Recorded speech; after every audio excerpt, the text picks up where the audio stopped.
ئەزانم بێ سلێمانی لە شوێنێکی تر هەڵ ناکەم، باخچەیەکم لێرە نەبێ لە خاکێکی تر گۆڵ ناکەم. شارێکی پێشەنگ لە قوربانی خەبات، شارێک هەموو ڕەنگە جیاوازەکان هەموو دەنگە جیاوازەکانی لە خۆکۆ کردوتەوە.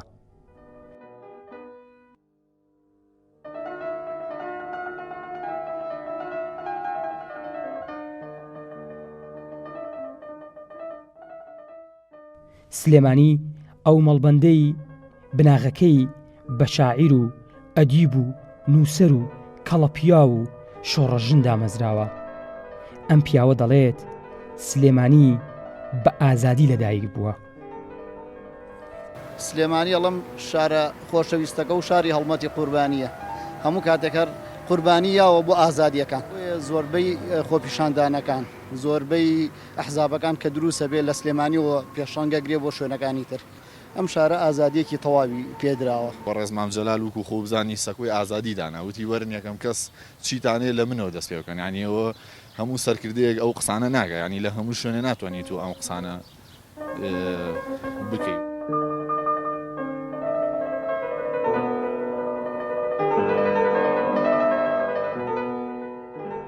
ڕاو بۆ چوونی جیاواز، کرانەوەی کۆمەڵگا، زانست و زانیاری هەمیشە بەرگی شارە حیاتەکە بووە.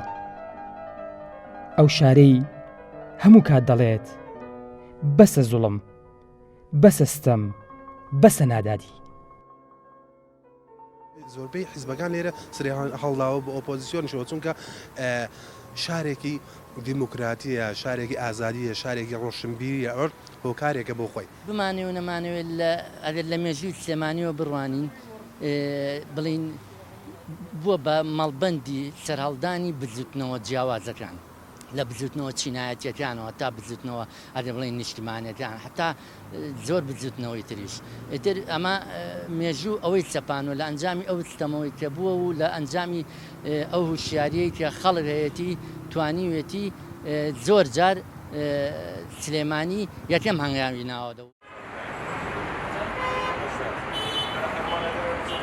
دهۆکی دەلال لە دڵا شیرینە، هەولێری پیرەقەراتیش خۆشەویستی هەمووانە، کەرکووکیش قودسی کوردستان، هەڵەبجەی شەهید تاجی سەری هەمووان. سلێمانیش چون لە ژێر کاریگەری کوردبوونیدایە هەمیشە شاری هەڵمەت و قوربانیە.